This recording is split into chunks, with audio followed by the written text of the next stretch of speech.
warahmatullahi wabarakatuh. Perkenalkan, nama saya Anggi Aisyah dari kelas SI 5F dengan nomor NIM 1914101191. Di sini saya akan mempresentasikan tentang Extreme Programming. Pengertian Extreme Programming. Extreme Programming atau biasanya akan disingkat sebagai XP adalah sebuah pendekatan atau model pengembangan perangkat lunak yang mencoba menyederhanakan berbagai tahapan dalam proses pengembangan tersebut sehingga menjadi lebih adaptif dan fleksibel. XP bukan hanya berfokus pada coding tetapi meliputi seluruh area pengembangan perangkat lunak. XP mengambil pendekatan ekstrim dan iterative development. Metodologi ini mengedepankan proses pengembangan yang lebih responsif terhadap kebutuhan customer dibandingkan dengan metode-metode tradisional sambil membangun suatu software dengan kualitas yang lebih baik. Tujuan Extreme Programming. Tujuan utama Extreme Programming atau XP adalah menurunkan biaya dari adanya perubahan software. Dalam metodologi pengembangan sistem tradisional, kebutuhan sistem ditentukan pada tahap awal pengembangan proyek dan bersifat prinsip. Hal ini berarti biaya terhadap adanya perubahan kebutuhan yang terjadi pada tahap selanjutnya akan menjadi mahal. XP diarahkan untuk menurunkan biaya dari adanya perubahan dengan memperkenalkan nilai-nilai basis dasar, prinsip, dan praktek. Dengan menerapkan Extreme Programming atau XP, mengembangkan suatu sistem haruslah lebih fleksibel terhadap perubahan. Value pada Extreme Programming.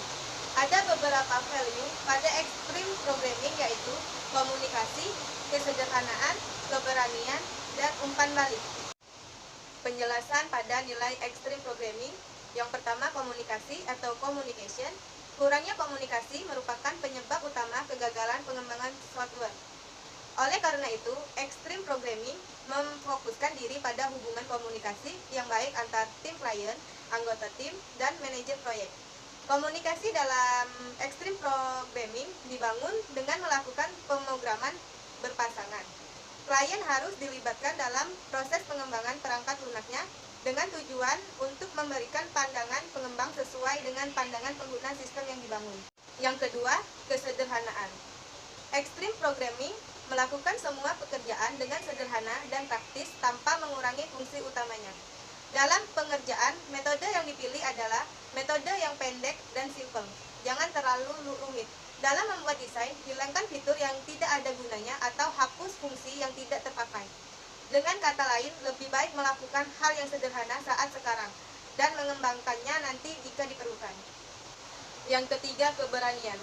Extreme Programming didorong untuk berani bereksperimen dan menulis ulang kode jika mereka tidak puas dengan kode atau desain yang sudah ada. Hal ini membantu mempertahankan moral serta integritas para pengembang proyek dan dapat mendukung lebih lanjut komunikasi dengan anggota proyek lainnya. Yang keempat, umpan balik. Selalu evaluasi perkembangan perangkat lunak yang sedang dikerjakan. Segala informasi harus dikumpulkan setiap interval waktu yang konsisten dan kesalahan-kesalahan yang muncul selama proses pengembangan harus dibahas dan dicari solusinya. Umpan balik tersebut berfungsi sebagai indikator kemajuan proyek dan menginformasikan pemimpin proyek apabila perubahan perlu dibuat. Yang terakhir, respect. Pentingnya respect terhadap anggota tim lainnya. Programmer tidak boleh melakukan perubahan yang dapat merusak kompilasi dan menyebabkan keberadaan unit uji gagal atau memperlambat kerja tim. Tahapan-tahapan dalam Extreme Programming. Tahapan-tahapan yang harus dilalui dalam Extreme Programming antara lain, yang pertama, planning, kedua, desain, ketiga, coding, dan yang keempat, testing. Penjelasan tentang tahapan-tahapan Extreme Programming, yaitu yang pertama, planning. Customer dan Extreme Programming tim bekerja bersama untuk memutuskan bagaimana growth story untuk relase berikutnya atau software increment berikutnya untuk dibangun oleh Extreme Programming Team. Yang kedua, desain. Extreme Programming menggunakan CFC card untuk mengenali dan mengatur objek kelas yang sesuai dengan software increment. Yang ketiga, coding. Sebelum membuat kode, lebih baik membuat unit tes tiap story untuk dimasukkan dalam software increment. Extreme Programming menyarankan agar 2 orang bekerja bersama pada suatu komputer untuk membuat kode dari satu story, menyediakan real-time problem solving, dan jaminan real-time quality. Yang keempat, testing. Unit tes yang telah dibuat harus diimplementasikan menggunakan suatu kerangka dan diatur ke dalam Universal Testing Suite. Integrasi dan validasi sistem dapat dilakukan setiap hari. Customer test dilakukan oleh customer dan fokus pada keseluruhan fitur dan fungsional sistem. Siklus hidup dalam extreme programming. Extreme programming juga memiliki 4 variabel, yaitu yang pertama, cost atau biaya. Dengan meningkatkan biaya, kita bisa menciptakan program yang lebih baik. Sebaiknya mengurangi budget untuk proyek tidak akan bisa memecahkan masalah customer. Akan tetapi, biaya yang terbatas juga bisa dibuka. Yang kedua, time atau waktu. Dengan meningkatkan waktu, maka kita akan bisa menciptakan suatu program yang berkualitas dan dengan fitur-fitur yang lebih banyak. Akan tetapi, jika waktu yang terlalu berlebihan tidak baik karena bisa merusak terhadap diri sendiri. Waktu yang terlalu sedikit juga tidak baik karena kualitas yang dihasilkan akan sangat jauh dari yang diharapkan. Yang ketiga, mutu atau quality. Mutu merupakan suatu variabel mengendali yang sangat mengerikan karena merupakan sesuatu hal yang sangat diperhatikan customer. Yang terakhir, fitur merupakan variabel primer. Jika kita mengurangi scope, maka kita bisa mengurangi dan biaya serta meningkatkan kualitas.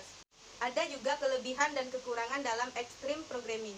Kelebihan extreme programming yang pertama, meningkatkan kepuasan kepada klien. Yang kedua, pembangunan sistem dibuat lebih cepat. Yang ketiga, menjalin komunikasi yang baik dengan klien. Yang keempat, meningkatkan komunikasi dan sifat saling menghargai antar developer. Kelemahan extreme programming. Yang pertama, cerita-cerita yang menunjukkan requirement dari pelanggan kemungkinan besar tidak lengkap sehingga developer harus selalu siap dengan perubahan karena perubahan akan selalu diterima. Yang kedua, tidak bisa membuat kode yang detail di awal. Yang ketiga, extreme programming tidak memiliki dokumentasi formal yang dibuat selama pengembangan. Satu-satunya dokumentasi adalah dokumentasi awal yang dilakukan oleh user. Sekian penjelasan dari saya. Apabila ada salah kata saya mohon maaf, kepada Allah saya mohon ampun. Wabillahi taufiq wal hidayah. Wassalamualaikum warahmatullahi wabarakatuh.